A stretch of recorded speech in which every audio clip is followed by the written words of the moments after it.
Awas, ini pembukaan yang sangat penting karena nanti ini akan dibawa suasananya saat Anda mendekat kepada bulan Ramadan. Kalau Anda tidak punya suasana yang ditampilkan oleh isyarat Al-Quran dan hadis ini, maka kecil kemungkinan Anda mendapatkan keistimewaan yang dimuliakan dan diberikan oleh Allah saat bulan Ramadan. Satu. Yang kedua, umumnya kebanyakan orang jika tidak memahami konsep ini, maka ada perasaan hambar dan datar saat masuk pada bulan Ramadan. Orang lain bahagia, dia biasa-biasa. Orang lain menunggu, dia berharap untuk diperpanjang. Kapan Ramadan tiba? 2 bulan lagi. Ya Allah, gak terasa ya begitu cepatnya datang. Ya Allah, mudah-mudahan sampai ke bulan Ramadan ketika memiliki suasana yang dimaksudkan.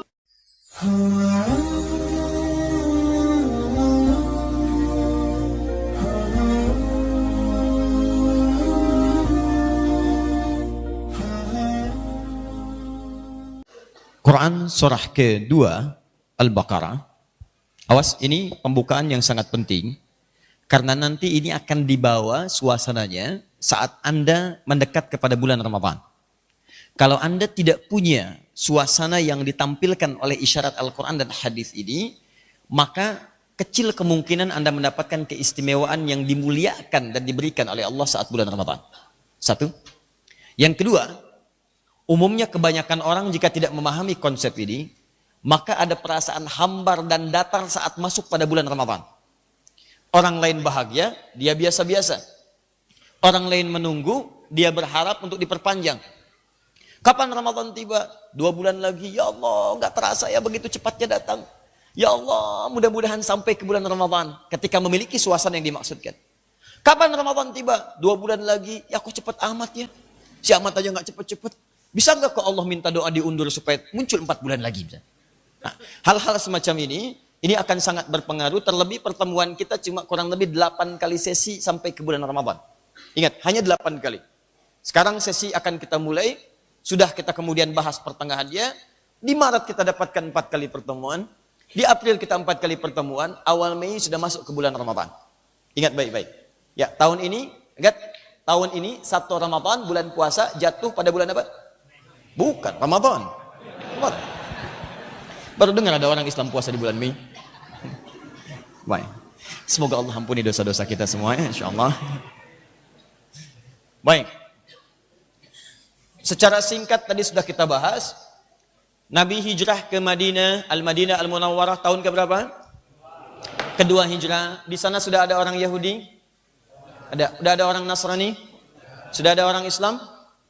Ada, sudah ada yang sudah syahadat duluan saat Nabi masih di Mekah. Karena itu mereka minta Nabi hijrah ke Madinah untuk mereka temui dan mereka terima di sana. Maka ketika datang Nabi diolok-olok karena salatnya menghadap ke Baitul Maqdis. Turun Quran surah kedua Al-Baqarah ayat 144. Maka diberikan kiblat spesial dengan salat yang spesial. Dikerjakan 5 waktu, nilainya sama dengan 50.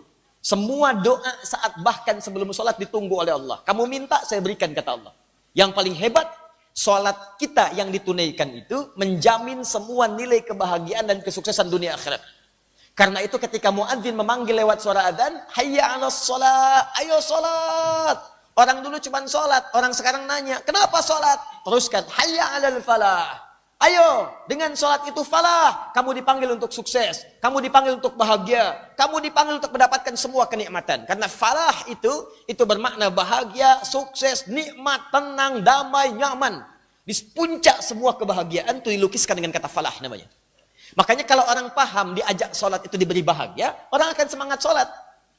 Makanya kalau ada panggilan muadzin, jangan digayangkan, digambarkan itu sebagai panggilan beban. Apalagi kalau cuma panggilan ibadah yang cuma beban. Datang dipanggil, datang lagi. Selesai dipanggil, dipanggil lagi. Antum capek.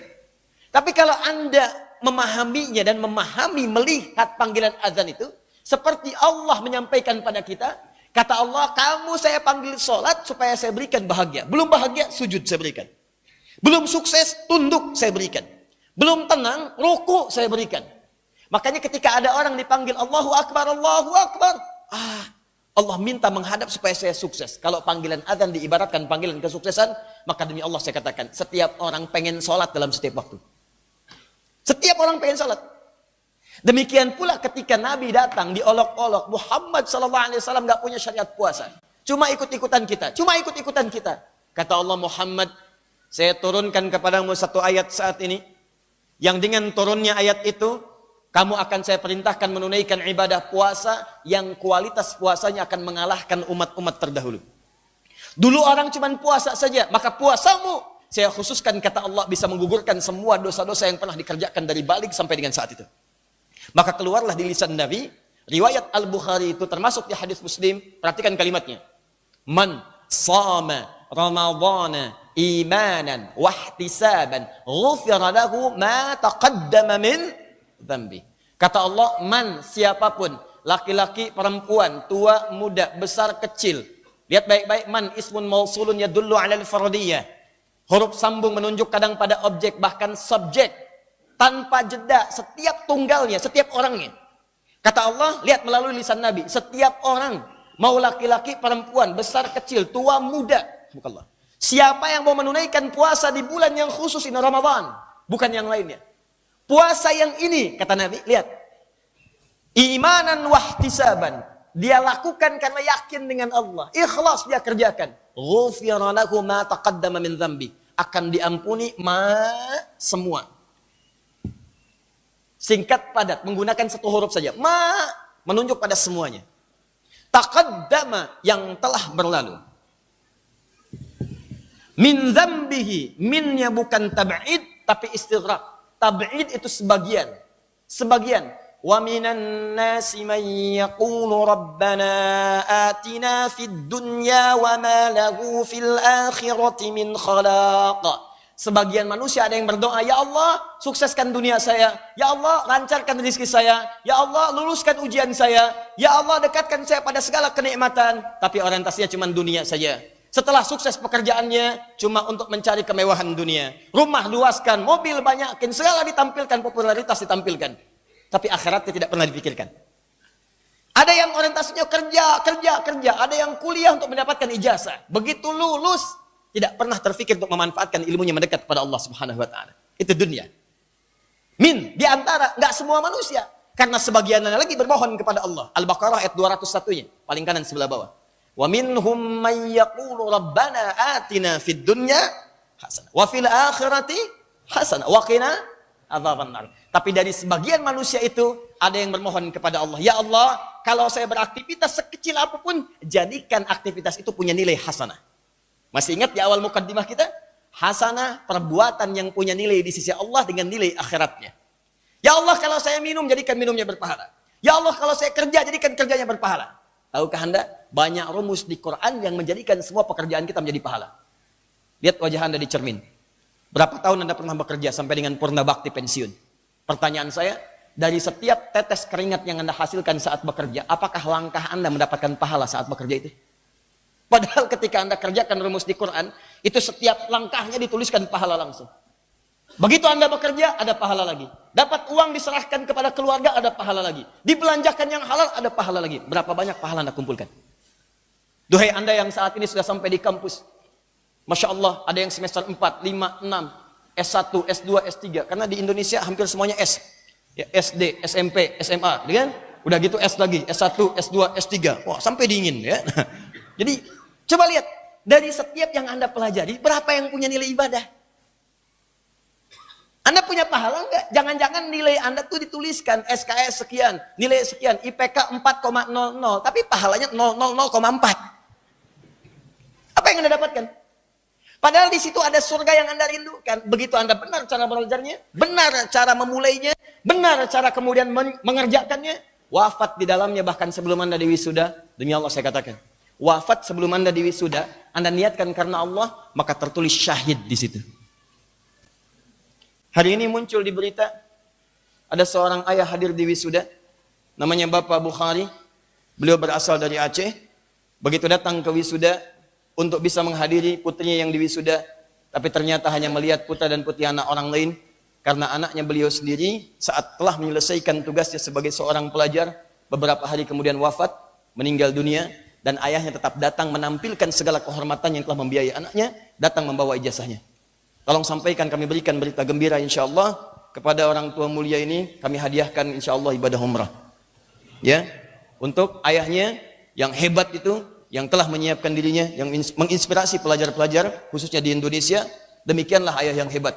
Dia tidak berpikir apakah anaknya kemudian muncul menjadi apapun, tapi dia ikhlaskan seperti apa yang Allah ridhai subhanahu wa ta'ala.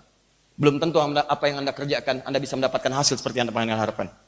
Tapi Anda kerjakan saat ini, niatkan karena Allah, maka segala sesuatu Allah akan tuliskan sesuai dengan apa yang kita inginkan. Min dzambi. Lihat sini. Minnya bukan sebagian, tapi menunjuk keseluruhan, istighraq. Ini sudah disebutkan semuanya tanpa batas. Dosa kecil, dosa menengah, dosa besar. Dosa kecil yang tidak terasa, begitu keluar kemudian salah lihat, pikiran salah memikirkan. Tiba-tiba Anda duduk, begitu ke toilet sedikit, tempat duduk ditempati oleh orang lain. Ya, dari belakang sudah nggak enak pikiran. Pikiran sudah mengatakan, siapa sih itu orang? Ya. Wah, mau belok ke sini, tiba-tiba mau pulang, padat suasananya. Tiba-tiba keluar pikiran yang kurang bagus, padahal baru pulang taklim. Kenapa bisa begini ya? Apa nggak diatur kompleknya ya? Mana petugas parkirnya ya? Wah, itu pikiran sudah tidak baik. Yang paling kecil-kecil pikiran, turun ke mata, turun ke lisan, sampai dosa-dosa yang menengah, sampai dosa-dosa yang besar. Semua dosa tanpa batas. Kata Nabi, perhatikan, lisan Nabi yang mengeluarkan. Kalau ada hidayat yang bicara, tinggalkan. Tapi ketika Nabi yang sampaikan, fahuwa shadiqul masduq, orang yang benar dan dibenarkan dalam setiap tutur perkataan dan perbuatannya.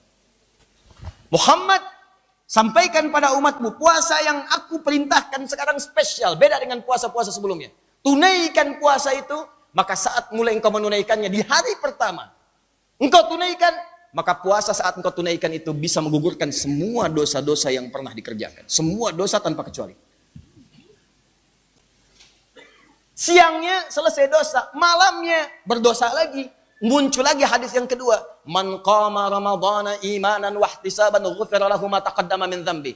Selesai puasanya, malam-malam ketika masuk setelah buka ada salah lagi. Salah ucap, salah lihat, masuk tarawih, imam kepanjangan, ya. Ghairil maghdubi alaihim waladdallin. Amin. Yasin. Buset deh. Yasin. Ini imam siapa gitu kan? Udah malam pertama dikasih Yasin lagi. Allahu Akbar. Oh, bagus banget imam.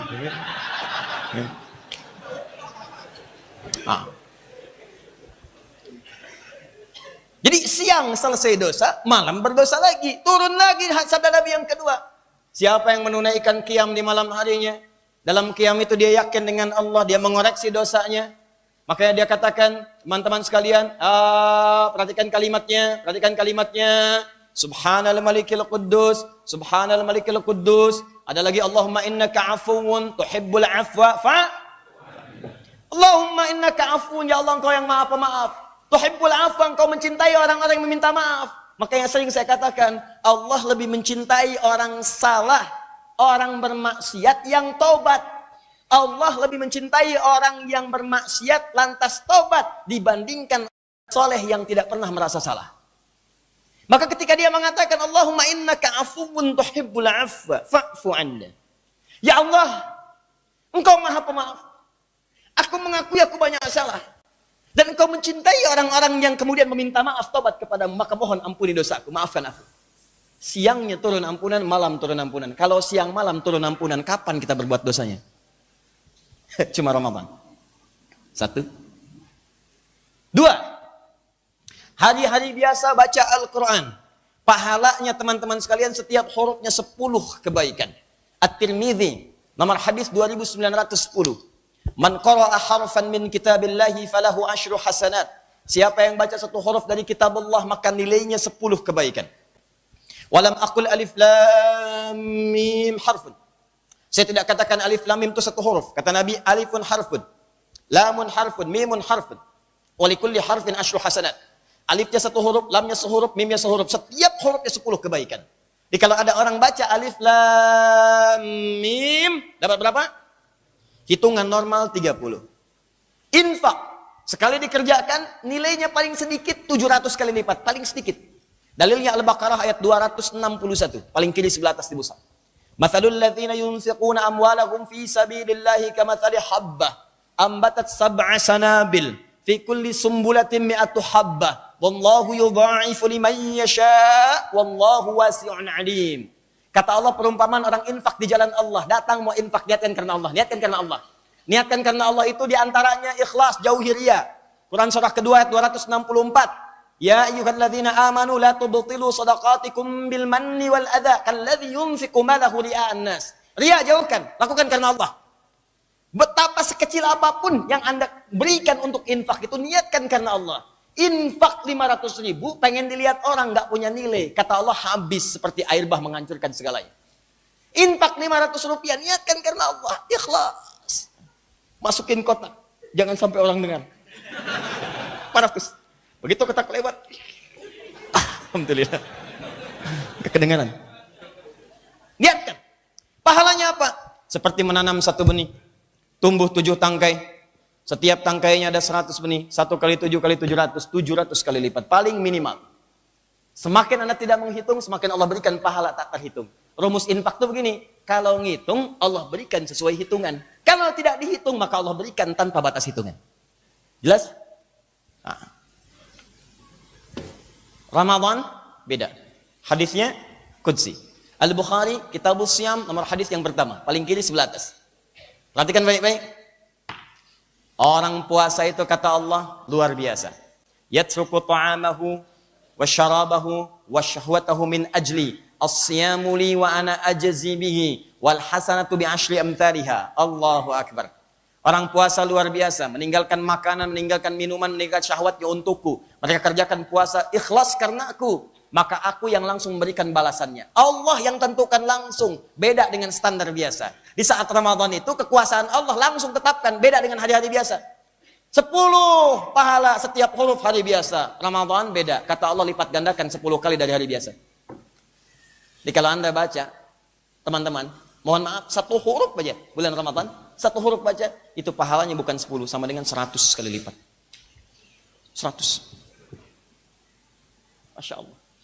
Dan tidak pernah ada orang saat Ramadan baca Quran cuma sehuruf. Silahkan. Qaf. 100, lumayan. Besoknya lagi 2 huruf. Toha, 2. Dia hitung, malam ini dapat 200 pahala. 2 kali 100. Besoknya yang 3 huruf. Alif, Lam, Mim. Besoknya yang 4 huruf, terus kaf, a, ya, ain, sad. Wah, misal.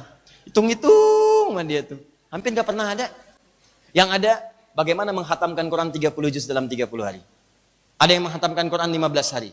Ada yang menghatamkan Quran 10 hari. Bahkan ada yang menghatamkan Quran dalam sehari. Bahkan Al-Imam Asy-Syafi'i menghatamkan Quran dalam sehari 2 kali. 60 kali menghatamkan Quran. Bulan Ramadan. Lihat.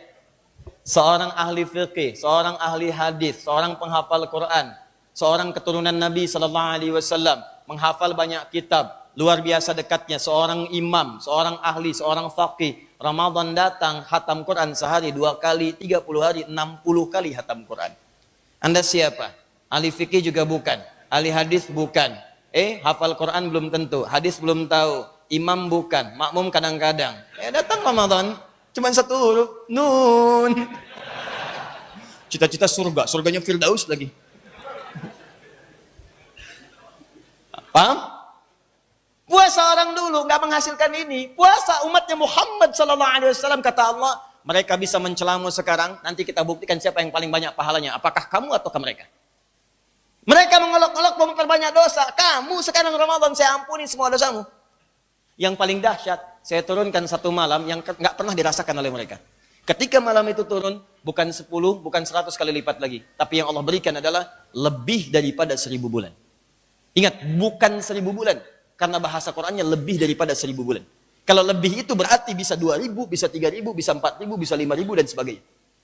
Inna anzalnahu fi wa ma adraka ma Lailatul Qadri khairum min malam Al-Qadar. Ingat, Lailah itu artinya malam. Malam Al-Qadar. Ini saya beri rumus ya. Perhatikan rumus ini. Di Quran itu ada Lail, ada Lailah, itu beda. Lail, Al-Lail.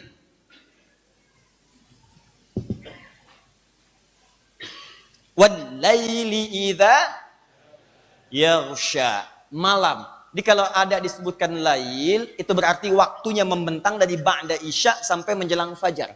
Itu lail namanya. Misal tahajud, ambil sebagian malam, gak usah sepenuhnya. Dari mulai setelah salat isya selesai, sunnahnya selesai, tidur dulu sejenak.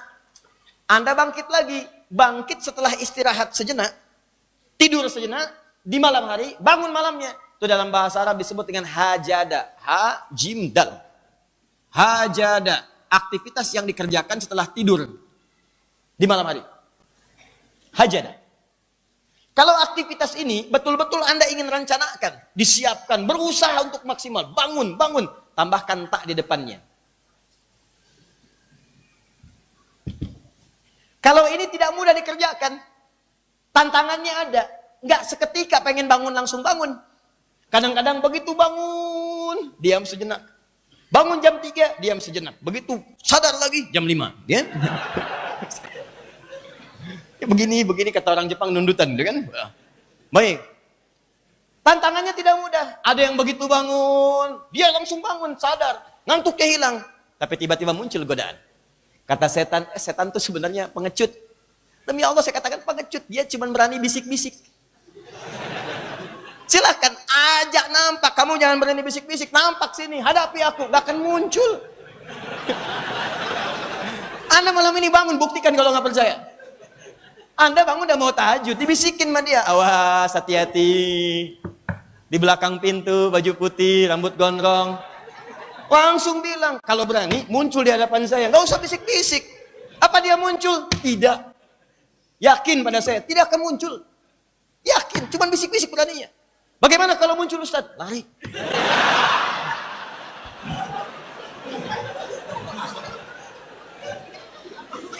Sudah. Gak akan muncul. Demi Allah saya katakan, gak akan muncul. Gak akan muncul.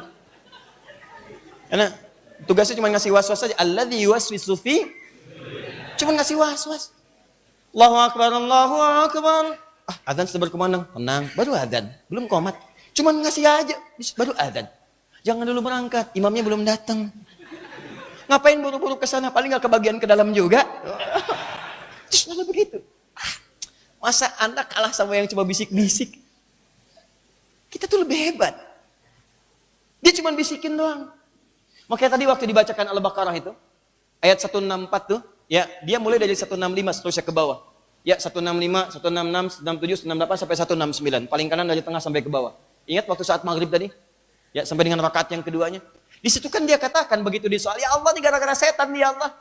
Idz tabarra'a alladziina tubi'u minal ladziina tabau ra'aush. Ya. Awas, hati-hati. Ketika orang-orang yang diikuti itu teman-teman berlepas diri dari yang mengikuti. Awas. Idz tabarra'a alladziina tubi'u minal ladziina tabau ra'aul 'adzab wa taqatta'at bihimul asbab. Ketika yang diikuti itu maksudnya setan berlepas diri dari yang ngikutin. Kata mereka yang ngikutin setan, yang ikut bisik-bisik, jangan dulu sholat lah, sholat itu nomor 2. Itu nomor satunya makan dulu, nomor satunya kesini dulu. Begitu diikutin, ikut saya. Dihadapkan dia kepada Allah di hari kiamat. Begitu hari kiamat tiba, ya Allah, saya tuh pengennya sholat ya Allah. Cuman dia katakan sholat itu nomor 2, nomor 1 ini dulu. Saya sih pengennya sholat ya Allah. Begitu saya pengen sholat, dia arahkan saya kepada yang lain. Ya Allah, berikan hukuman kepada yang lebih daripada saya. Kata setan, ya Allah, saya kan cuma bisikin doang. Saya kan nggak maksa. Salah dia ikut saya. Apakah saya pernah maksa? Kan tidak. Coba lihat. Jangan biarkan di akhirat nanti dia berkelit saat masuk di akhirat. Tampil saat hari kiamat ketika dihisap tertawakan setan. Ya Allah, dia coba godain saya waktu di dunia. Dia nggak mampu. Siksa aja di neraka. Ya Allah, saya pengen ke surga. Gituin tuh. Gitu. Dia ngarahkan saya kepada yang lain, ya Allah. Saya pilih sholat. Dasar, saya nomor 2, sholat.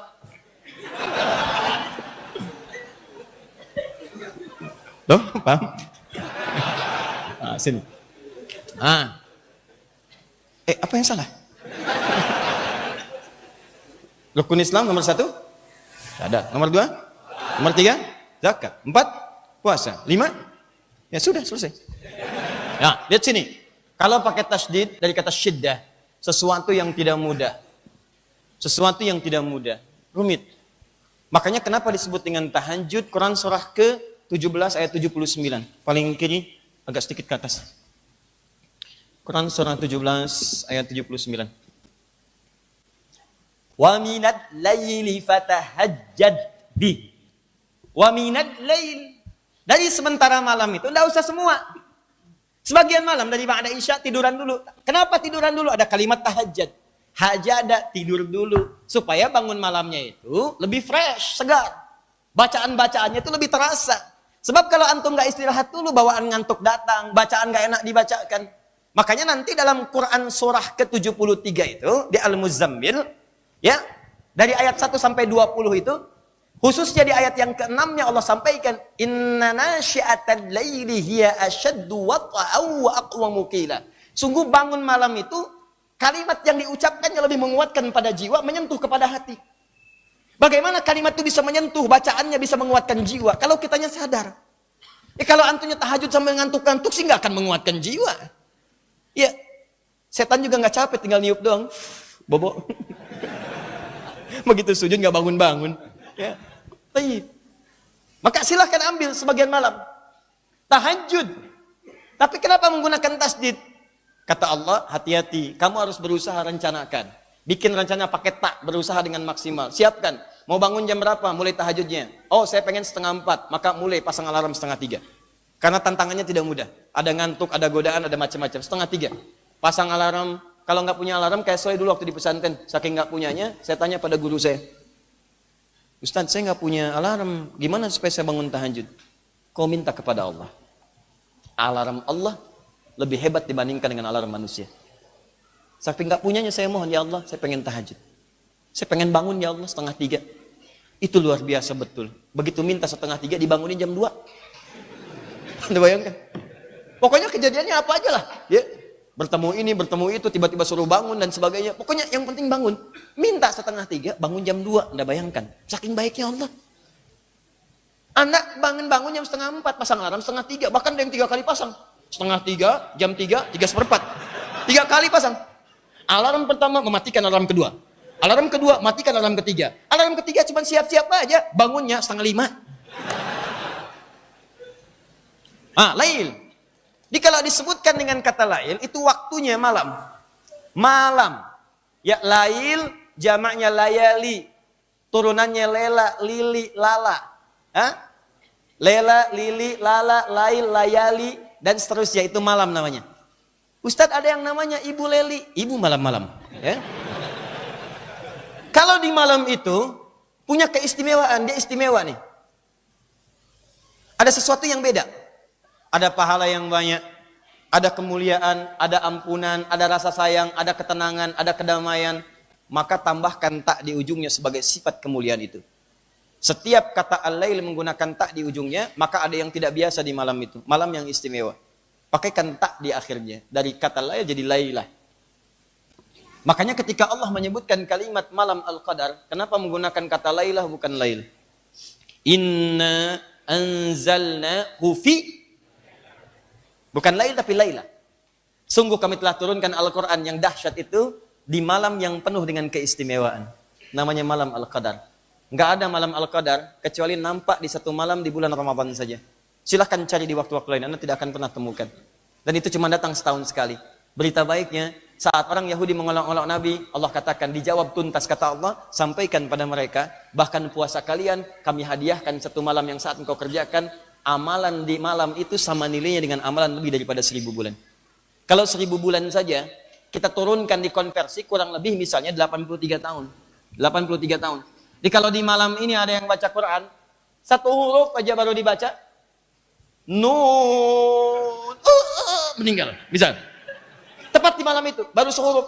Maka satu huruf itu nilainya bukan 10 lagi. Satu huruf itu nilainya sama dengan 83 tahun baca Qaf, baca Nun tanpa henti. Nun. Ada yang bisa? 83 tahun tanpa henti. Maka bayangkan siapa yang bisa menghatamkan Quran. Baca sebanyak-banyaknya. Ada yang sholat, ada yang zikir, ada yang berdoa, ada yang macam-macam. Nilainya sama dengan 83 tahun tanpa putus. Maka Ini yang mau saya sampaikan kepada Anda seluruhnya.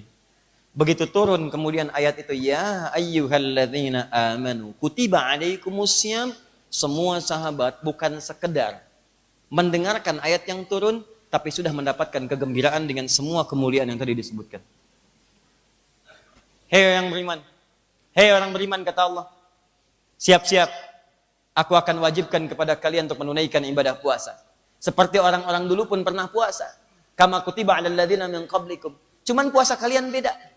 Puasa kalian bukan sekedar puasa, tapi aku akan berikan keistimewaan. Siapa yang puasa, aku ampuni semua dosa-dosanya. Siapa yang puasa, aku lipat gandakan pahalanya. Siapa yang puasa dan berjuang di dalamnya, aku berikan satu malam yang tidak tersaingi oleh malam-malam yang lainnya. Maka orang-orang dulu sampai setelah terbiasa puasa, sampai wafatnya Nabi, itu kalau sudah kemudian teman-teman mau dekat-dekat ke Ramadan, ukurannya bukan hari lagi. Begitu selesai Ramadan, udah nunggu Ramadan yang berikutnya. Ramadan itu kan bulan keberapa? Oh kan, 7 apa 8? 9. Ramadan bulan ke-9, Syawal bulan ke-10. Selesai Ramadan, muncul Syawal. Itu begitu tuntas Ramadan, masuk Syawal, sudah minta lagi kepada Allah, ya Allah, kok lama betul Ramadannya? Ya Allah, kalau bisa tuh setiap waktu Ramadan, kalau bisa Ramadan, kalau bisa Ramadan. Apalagi ketika Ramadan sudah mendekat pada waktunya, tinggal 2 bulan, itu sudah mulai memperbanyak ibadahnya. Sujud di malam harinya, doanya, minta dikuatkan, ya Allah, jikapun sampai ke Ramadan, sampaikan dengan penuh ketakwaan. Ya Allah, berikan kemuliaan. Ya Allah, berikan kesempatan, ya Allah, untuk mendapati. Ya Allah, ya Allah, ya Allah. Itu bayangkan, karena menyikapi cara pandang pada Ramadannya, bukan melihat kepada beban puasanya, tapi melihat kepada anugerahnya. Ini yang mau saya sampaikan. Jadi saat Anda kemudian mendapati kata Ramadan, bayangkan semua kemuliaan ini. Kalau belum ngerti, Ramadan menurunkan ampunan dari semua dosa. Bayangkan Anda tuh dosanya sebanyak apa sampai malam ini. Saya cuma pengen Anda ingat aja, dosa pada ibu Anda itu berapa banyak? Dosa pada ayah Anda, ibu yang pernah mengandung, ibu yang pernah melahirkan, ibu yang menangis darah, mendoakan Anda di malam hari, yang tersakiti dengan kata-kata Anda, yang dengan perilaku Anda, kadang-kadang nangis sendirian di malam hari, nggak pernah pengen kelihatan anaknya, kadang-kadang minjam sana sini untuk membuat Anda bahagia dari sejak kecil, yang kadang-kadang setelah Anda dewasa tidak pernah mengingatnya, bapak Anda. Silakan cek. Istri Anda, anak-anak Anda. Maaf, yang kerja di rumah Anda, yang kerja di kantor Anda, teman Anda, tetangga Anda. Berapa dosa yang pernah dikumpulkan? Belum kalau ingat lagi sedikit-sedikit, mata. Berapa banyak dosanya? Berapa kali Anda menangisi mata yang pernah berbuat dosa dalam sehari? Nabi aja istighfar 70 kali paling sedikit sebelum tidur. 70, 100, 70, 100. Berapa kali Anda pernah menangisi lisan Anda yang berbuat keliru? Berapa kali Anda menangisi kaki Anda yang bermaksiat saat di malam hari? Bermaksiat saat di siang hari? Bermaksiat di sore hari? Bermaksiat di siang hari? Berapa kali Anda pernah merenungi diri Anda? Sedangkan Anda menginginkan surga. Demi Allah saya katakan, ada peluang bagi Anda untuk mendapatkan semua ampunan yang dirindukan itu. Kalau ditanyakan jujur dalam setiap kesempatan, hampir nggak pernah ada yang menjawab nggak punya dosa. Saya sampai terakhir datang ke satu tempat, saya tanya siapa yang nggak punya dosa, nggak ada yang berani ngangkat. Siapa yang dosanya sedikit, diam. Siapa yang dosanya kemudian menengah, nunduk. Siapa yang dosanya banyak, ngangkat. Ngaku banyak dosa, tapi ketika saya tanya siapa yang pengen masuk surga, semua ngangkat. Aneh nggak tuh? Pengen ke surga, kata Ali bin Abi Thalib radhiyallahu taala anhu, manusia itu memang agak aneh. Anehnya luar biasa. Pengen ke surga, tapi mengerjakan amalan yang menjauhkan dia dari surga. Nggak pengen ke neraka, tapi menekuni amalan yang menjerumuskan dia ke neraka. Bagaimana Allah bisa memberikan kemuliaan?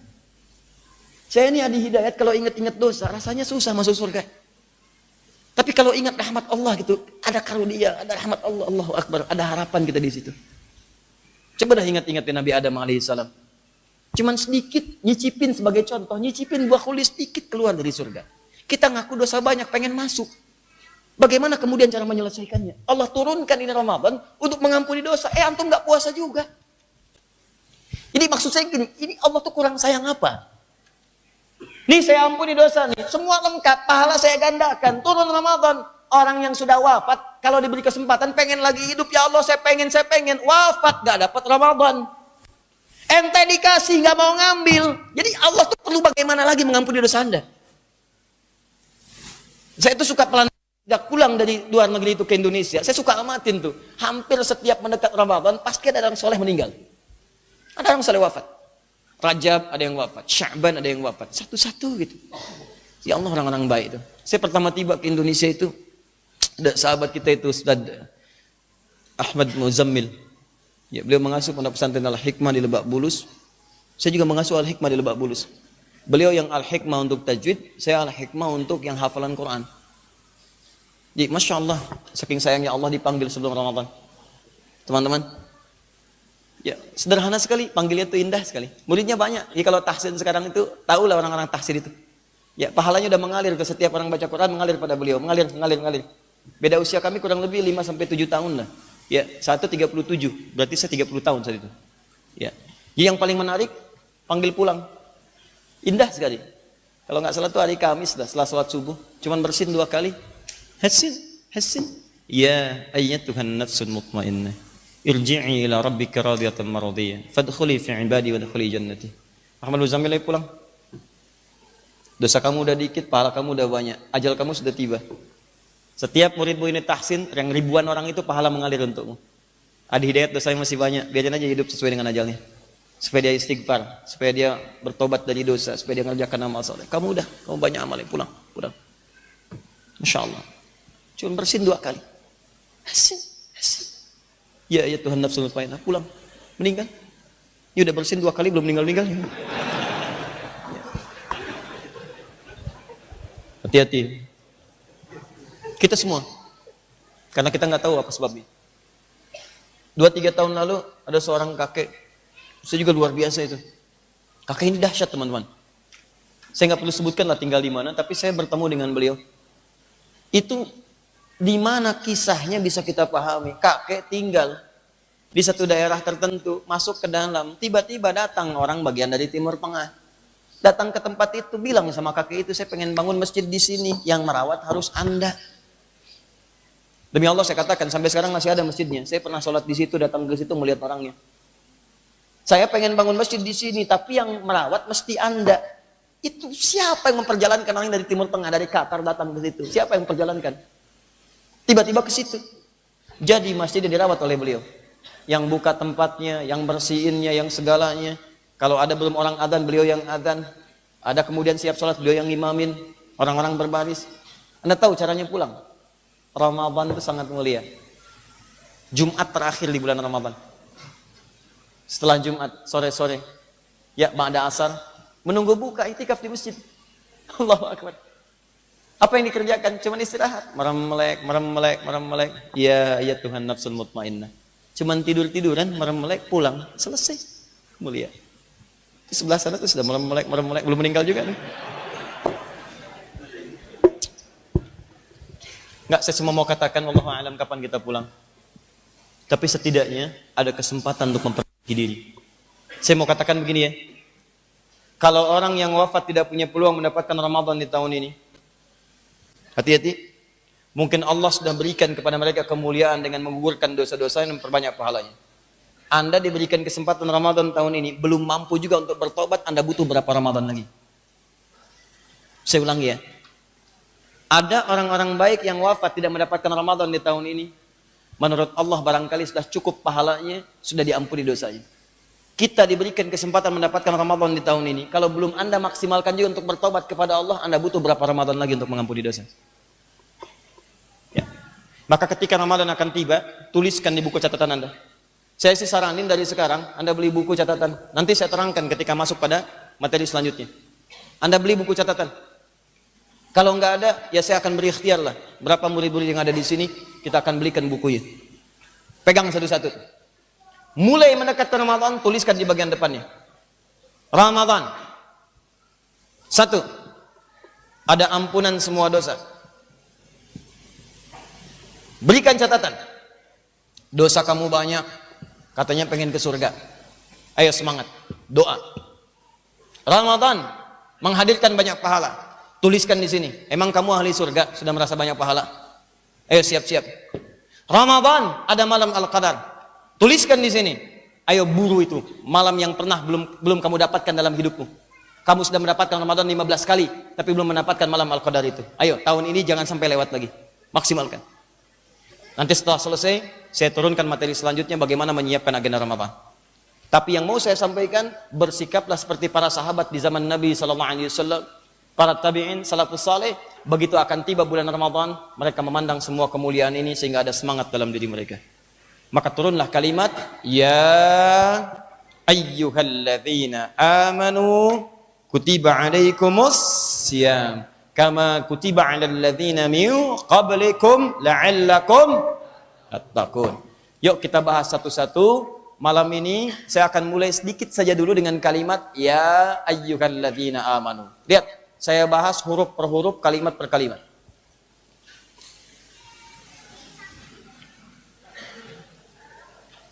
Kita ambil 10 menit untuk membahas ini. Setelah itu saya jawab satu dari pertanyaan. Setelah itu saya umumkan, ada pengumuman besar saat ini karena nanti insya Allah kita akan ada kedatangan ulama-ulama hebat khususnya untuk di bulan Maret nanti. Ya. Tempatnya di sini insya Allah. Lihat sini. Ya ayyuha alladzina amanu. Tahan. Ini disebutkan 68 kali dalam. Rinciannya yang ini setidaknya 360 kali. Yang ini 150 kali. Yang ini 1080 kali. Perhatikan, saya agak cepat, fokus. Fokus baik-baik. Ya harfun nida. Awas, kita pakai nih. Kita kan udah belajar ulumul Quran beberapa bagian. Sekarang kita gunakan. Ya harfun nida, huruf panggilan. Ada 14 jenis huruf panggilan dalam bahasa Arab. Buka kitabnya di ilmu nahwu. Anda masuk ke ilmu nahwu, Anda temukan 14 jenis panggilan. Ada ya, ada a, ada aya, ada wa, dan seterusnya. Tapi dalam Al-Quran tidak ada yang digunakan dari 14 ini kecuali hanya ya saja. Ini saja. Karena huruf ya ini yang paling fleksibel. Mewakili semua fungsi dari 14 huruf itu. Misal, kalau saya pengen memanggil orang dengan panggilan dekat, ini dekat dengan saya. Misal, namanya Ahmad. Maka dipanggil dengan A Ahmad. Jelas? Kalau pengen panggil orang jauh misalnya, Muhammad jauh, saya panggil pakai ayah Muhammad. Kalau kita pengen minta tolong misalnya, tolong, pakai gunakan wa, Husain tolong saya. Tapi ya, ini memiliki fungsi semua huruf nida tadi. Dia bisa digunakan untuk memanggil orang yang dekat, menengah, atau jauh. Atau bahkan meminta tolong. Kalau nggak percaya, datang ke Mekah, begitu selesai sholat, di pelataran haram bilang, ya, nengok semua tuh. Yang dekat, yang menengah, yang jauh. Sampai askar nengok. Kenapa? Ya, satu huruf punya fungsi yang sangat banyak. Dia untuk memanggil jarak yang dekat, menengah, dan jauh. Jadi kalau ditanyakan, apa fungsi huruf ya? Huruf panggilan untuk semua jarak, dekat, menengah, jauh. Paham? Awas, fokus. Nanti kalau sudah nyambung, Anda akan paham apa yang saya maksudkan. Ayyuha disebutkan 150 kali. Ayyunya berfungsi menguatkan taukid. Munada li'ifadatit taukid. Yang dipanggil untuk menguatkan panggilan. Haknya, hak tanbih. Hak untuk mengingatkan orang lain. Sebagai peringatan. Ya, panggilan dekat, menengah, jauh. Ayyunya menguatkan, haknya mengingatkan. Fokus. Alladzina ismun mausulun yadullu 'alal 'amiyah. Huruf sambung menunjuk kepada objek, kadang-kadang subjek tanpa batas, keseluruhan tanpa batas. Di semua dicakup. Besar, kecil, tua, muda, semuanya, laki-laki, perempuan. Kalau man, satu-satu. Kalau alladzina, semua tanpa kecuali. Mau yang punya dosa, yang merasa tidak punya dosa, yang dosa sedikit, yang dosa banyak, masuk di sini. Disebutkan 1080 kali. Sekarang perhatikan cara menerjemahkannya. Perhatikan. Hei, semua pemilik iman, tanpa kecuali. Fokus. Hei, semua pemilik iman tanpa kecuali. Mau laki-laki, mau perempuan, mau besar, mau kecil, mau tua, mau muda. Maaf, yang kalian merasa, ada yang merasa dekat denganku, Siapa yang merasa dekat itu? Yang imannya kuat. Dia ada pemilik iman yang imannya kuat sehingga hubungannya dekat dengan Allah. Saking kuatnya, subuh orang dipanggil jam 5:38, 4:38. Adzan subuh 4:38. Ini orang karena hubungannya dekat dengan Allah, imannya kuat. Jam 3 sudah bangun. Padahal panggilan baru jam 4:38. Jam 3 bangun. Saking dekatnya dengan Allah. Yang kedua, saya juga panggil yang menengah. Kata Allah, yang imannya standar, yang tengah-tengah. Jauh juga tidak, dekat juga tidak. Siapa yang standar itu? Yang saat dipanggil, dia baru merespon. Adzan subuh 4:38. Allahu Akbar, bangun, dia respon. Jadi kalau Anda dipanggil subuh, Allahu Akbar, baru bangun, baru siap-siap, berarti iman Anda standar. Kuat tidak, lemah juga tidak. Paham? Baik. Ada juga di antara kalian yang imannya lemah, jauh dariku, karena banyak maksiat. Banyak fokus dengan dunia. Ingat, lawan akhirat itu dunia. Walal akhiratu khairul laka minal ula itu dunia, lawan akhirat dunia. Jadi kalau Anda sedang lupa akhirat, Anda kebanyakan ingat dunia. Kebanyakan bisnis, kebanyakan usaha, kebanyakan dagang, lupa. Ayo di antara sekian orang yang jualan di sekitaran masjid, berapa banyak isi ceramah yang Anda dengarkan? Fokus. Kalau cuma nyari dunia saja, jangankan Anda yang nggak beriman pun nyari dunia. Lantas apa perbedaan Anda dengan orang yang belum beriman? Ada yang kedua, nyari dunia nggak terlampau banyak, tapi maksiatnya banyak. Jadi kalau Anda sedang gagal fokus dengan akhirat, penyebabnya cuma dua. Kalau bukan terlalu loba dengan urusan dunia atau banyak maksiat yang sedang dikerjakan. Telinga banyak dengan maksiat, gak akan peka mendengar adzan. Mata banyak melihat maksiat, tidak akan peka melihat masjid, melihat mushaf, melihat orang-orang baik. Gak ada. Tapi kalau iman Anda tuh kuat, maksiat jauhi, dunia cukupkan. Maka demi Allah saya katakan, mata tuh enak. Makanya ada para ulama kita, itu ulama-ulama hebat, ulama besar. Itu kalau sedang ada goyah dalam dirinya, sedang gelisah, itu datang ke majelis ilmu hanya untuk melihat syekh yang lain, lihat wajahnya aja. Begitu sudah melihat wajahnya, balik lagi. Kenapa katanya? Hanya untuk ngecas iman aja. Saya rasanya adem kalau ngelihat orang itu. Ingatnya tahajud. Anda bayangkan, ngelihat orang, begitu kelihatan yang teringat itu tahajud, ingat sholat. Saya mohon pada Anda ya, semoga Allah kabulkan. Tolong Anda usahakan, jaga diri Anda baik-baik, jaga diri kita saling doakan. Di bagaimana caranya ketika dilihat orang, yang nampak tuh kesolehan Anda. Di begitu orang lihat Anda tuh teduh gitu, yang terbayang tuh akhirat, pengen surga, pengen jauh dari neraka, pengen tahajud, pengen baca Quran. Usahakan begitu. Jangan sampai tertukar begitu lihat Anda tuh lihatnya dunia gitu. Begitu melihat Anda yang terbayang tuh kekayaan dunia, yang terbayang kemewahan, yang terbayang popularitas. Anda mau dapat apa? Apalagi ketika melihat Anda yang terbayang nggak jelas. Begitu melihat Anda yang terbayang Satria Baja Hitam, ya kan? RX Bio, RX Robo dan sebagainya, Kotaro Minami, Pedang Matahari, Belang Tempur, nggak jelas. Paham? Jelas ya? Maka teman-teman sekalian, perhatikan sini. Sekarang saya tafsirkan. Perhatikan. Ya ayyuhalladzina amanu, hei para pemilik iman, saya tidak peduli mau iman kalian itu sedang kuat, iman kalian menengah, atau iman kalian sedang jauh dariku, saking lemahnya. Iman yang kuat dipanggil 438 datang jam 3. Iman menengah panggil 438 datang 438. Iman yang sangat lemah sekali dipanggil 438 datang jam 8.34. Lemah. Kata Allah, saya nggak peduli. Nih, saya ingatkan ya, saya kuatkan ya. Saya nggak main-main kata Allah. Saya informasikan dengan kuat dan saya ingatkan kalian tanpa kecuali. Besar, kecil, tua, muda, laki-laki, perempuan, pendosa atau biasa. Saya akan turunkan satu amalan yang dengan amalan ini saya tidak akan bedakan siapa dia. Mau yang imannya kuat, mau yang menengah, mau yang lemah. Bahkan saya berikan satu amalan saat dikerjakan, maka yang dekat akan semakin lekat, yang menengah semakin dekat, yang jauh pun tiba-tiba akan menyusul dekat dengan Allah Subhanahu wa taala. Hebatnya saat Allah panggil kita untuk menunaikan puasa, kutiba alaikumusiyam, kata Allah, di hari pertama puasa itu aku nggak akan bedakan. Semua orang aku berikan kenikmatan yang sama. Makanya cuman di Ramadan Anda akan saksikan. Nih kalau nggak percaya ya, kalau tidak percaya, silahkan cek. Awal-awal Ramadan, jangankan yang rajin ke masjid, yang nggak pernah sholat pun bisa saf pertama. Silahkan. Ayo kalau nggak percaya. Demi Allah saya katakan, yang nggak pernah ke masjid pun bisa saf pertama. Tapi jangan disimpulkan yang saf pertama itu nggak pernah ke masjid, misalnya tidak. Ini contoh. Saf pertama nggak pernah ke masjid tuh. Gitu. Kata siapa? Ustaz Adi. Wah, viral video saya misalnya. Tidak begitu.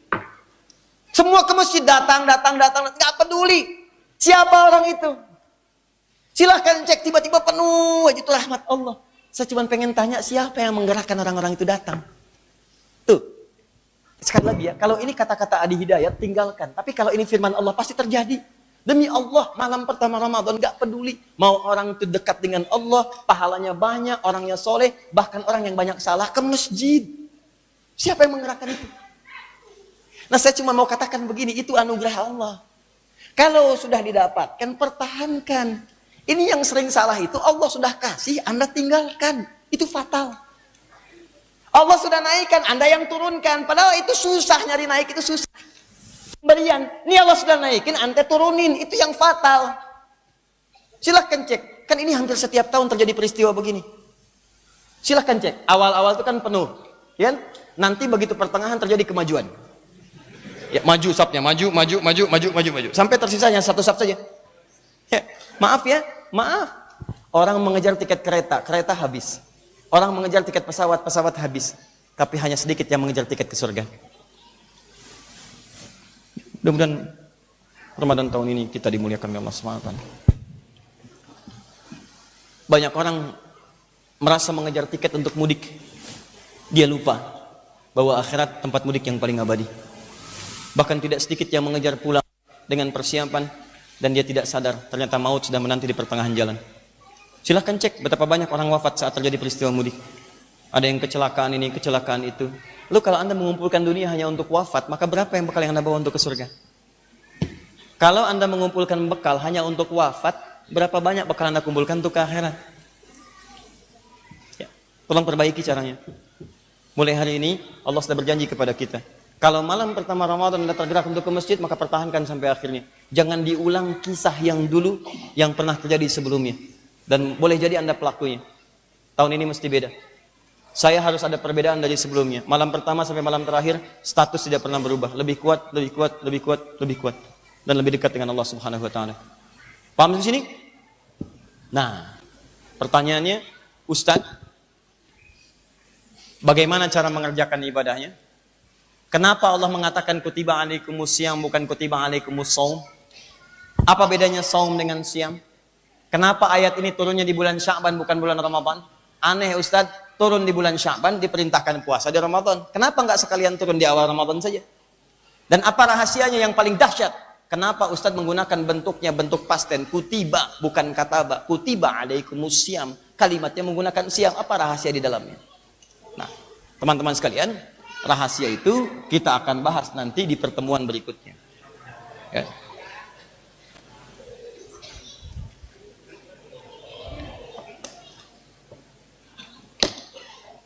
Allahu Akbar.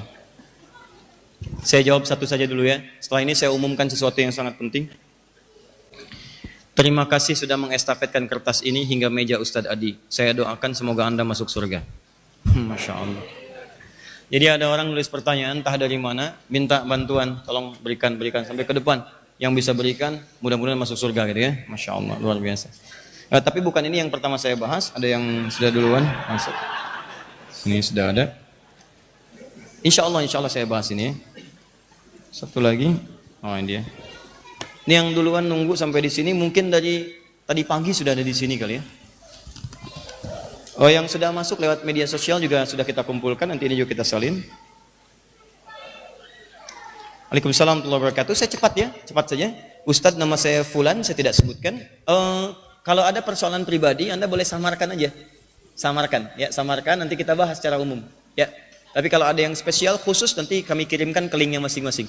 Kalau pertanyaan umum, silahkan sampaikan umum. Kalau khusus, dibuat umum, sehingga saya bisa menyampaikan sesuatu dengan lebih umum. Tapi kalau spesifik, tolong jangan disimpulkan sendiri. Terutama persoalan mawaris, persoalan rumah tangga, dan macam-macam. Tuliskan secara detail, sampaikan, nanti insya Allah akan dibahas lewat link yang lebih spesifik. Ya. Selama hidup, saya belum pernah merasakan takut dan cinta kepada Allah. Padahal saya sudah berusaha sholat dan istighfar. Pertanyaan saya, apakah saya termasuk orang yang tidak dapat hidayah? Kedua, bagaimana caranya supaya bisa merasakan takut dan cinta kepada Allah? Anda datang ke sini saja sudah ciri takut kepada Allah. Anda menulis surat ini saja sudah tanda cinta dalam pandangan Allah. Sekarang cara mengetahui bagaimana saat kita dicintai Allah, bagaimana saat kita merasa takut dengan Allah. Urutkan kemudian urutan-urutan Qur'annya. Urutan pertama misalnya Quran surah ke-35 ayat 28. Paling kanan agak ke bawah sedikit. Ya, kata Allah, "Innama yakhsyallaha min ibadihi ulama." Sungguh orang-orang yang takut kepada Allah itu karangan orang-orang ulama, orang berilmu. Ulama itu jamak dari kata alim, punya ilmu. Untuk datang kemudian mendapatkan alim, untuk mendapatkan predikat alim, datanglah ke majelis ilmu. Anda sudah datang ke majelis ilmu, begitu Anda datang dapat ilmu disebut alim, jamaknya ulama. Nah, orang yang punya ilmu itu cirinya mulai takut dengan Allah Subhanahu wa taala. Jadi kalau Anda menemukan orang gelarnya ulama, kiai fulan, ustadz fulan, syekh fulan, atau punya ilmu, belajar dari majelis ilmu, pulang dari majelis ilmu, cirinya apa? Cirinya punya sifat khasyah. Khasyah itu rasa takut kepada Allah. Apa di antara ciri takutnya? Takut kalau bermaksiat Allah kemudian tidak menyukainya. Takut kalau berbuat Allah tidak ridha. Makanya kalau sudah ada ciri ini, misalnya takut berbuat maksiat, maka ini pertanda Anda sedang dekat dengan Allah Subhanahu wa taala. Mau bicara takut keliru, takut kasar, takut jadi olok-olok, gitu kan? Yang tidak pada tempatnya, Kalau berbuat takut salah menurut Allah. Kalau berjalan takut kalau salah langkah. Sehingga jalannya teratur, bagus, baik. Itu disebut dengan khasyah. Makanya saya sering katakan, kalau Anda ikut majelis ilmu, tidak merubah Anda lebih dekat dengan Allah. Masih senang maksiat, kan? Jarang meningkatkan ibadah, maka pindah ke majelis lain. Termasuk saya, kalau belum mampu mendekatkan Anda dengan Allah, jauhi saya. Cari ustadz lain. Paham? Termasuk mohon maaf kalau ada orang gelarnya alim, ulama, kiai, habib, ustadz, siapapun dia, misal ya. Tapi perilakunya lebih mendekatkan dia kepada maksiat. Nah, maka ini penting dipertanyakan. Kata Quran dia bukan ulama. Karena ulama itu cirinya khasyah. Yang kedua, orang yang takut dan dicintai Allah adalah orang-orang yang senang bertobat. Istighfar. Makanya ketika ada orang tobat dari kesalahan seperti ini nih, dia nanya pengen berubah. Beliau bertanya pengen berubah, artinya kan pengen tobat. Pengen mendekat, pengen menjauhi. Saya pengen jauh dari maksiat, jauh. Nih, maksiat ini kalau pertama kita tobat masih dikerjakan, terus tobat lagi, terus sampai Anda merasa maksimal untuk bertobat. Terus berjuang. Datang lagi, perangi lagi. Datang lagi, perangi. Jangan putus asa dalam tobat. Jangan putus asa dalam tobat. Nih, Anda pengen tobat malam ini, tangisi. Belum bisa menangis, besok menangis. Belum bisa menangis, lusa menangis. Belum bisa menangis, tangisi diri Anda yang belum mampu menangis. Sampai Anda bisa nangis, maksimalkan. Sampai Anda wafat di hadapan Allah dalam keadaan sedang bertobat. Sampai wafat, berjuang. Begitu Anda wafat, datang ampunan Allah. Seperti orang yang pernah bunuh 100 orang itu. Dia pergi ke majelis ilmu, di jalan dia tobat. Tobat. Astagfirullah, ya Allah, saya salah. Istighfar. Salah, sampai wafat. Belum nyampe ke majelis ilmu, cuman dia tobat. Wafat dalam keadaan bertobat. Maka turun ayat itu yang Quran surah kedua ayat 222. Di ujung ayatnya. Innallaha yuhibbut tawwabin. Allah mencintai orang-orang yang senang taubat. Begitu Allah cinta pada seseorang, turun Quran surah ketiga ayat 31. Yuhibbukumullah wa yaghfir lakum dzunubakum. Ketika Allah mencintai kalian, yang pertama dilakukan mengampuni semua dosa kalian. Makanya kalau sudah dekat dengan Allah, dicintai Allah, maka dia akan dijaga oleh Allah dari perbuatan dosa. Ciri orang yang diampuni dosa, maka dijaga perbuatannya untuk tidak berbuat dosa. Misal, mata ini tobat dari maksiat, diampuni dosanya di mata, maka mata ini nggak akan dipakai maksiat lagi. Jadi kalau Anda bertobat, mata masih dipakai maksiat, artinya maaf, belum berubah mata ini. Ayo ikhtiar lagi, tobat lagi. Lisan tobat dari ghibah, dari hal yang kotor, tobat. Tapi belum mampu keluar dari itu, pelan-pelan tobat lagi sampai selesai ini. Nanti kalau tobatnya sudah sempurna, maka dari ujung kepala sampai ujung kaki akan dijaga oleh Allah dari perbuatan maksiat. Enak hidupnya itu. Ya, jadi yang dipikiran tuh enak aja, enak. Ini nggak mudah. Ya, jangan dikira seorang ustadz termasuk Adi Hidayat, apakah bisa begitu? Belum tentu. Saya juga berjuang. Berjuang di lisan, berjuang di mata, berjuang sampai ke ujung kaki. Ketika ada yang mencela, berjuang untuk memaafkan. Ya, ketika ada yang menghina, berjuang untuk memaafkan. Ketika ada yang ini, berjuang pelan-pelan. Ya, jangan dikira seorang ustadz itu nggak punya ujian. Coba lihat betapa banyak ustadz dengan ustadz saling berselisih. Ustadz saling mentahdir, ustadz saling mencela, ustadz saling menjelekkan, ustadz saling membid'ahkan. Padahal tahu dalil, tahu bacaan, tahu macam-macam. Kenapa? Apa yang mau dicari? Mau cari dunia. Ngapain jadi ustadz? Mau popularitas, kenapa nggak jadi artis? Ya sudah, begitu Anda bicara tentang ustadz, maka urusannya akhirat. Selesai.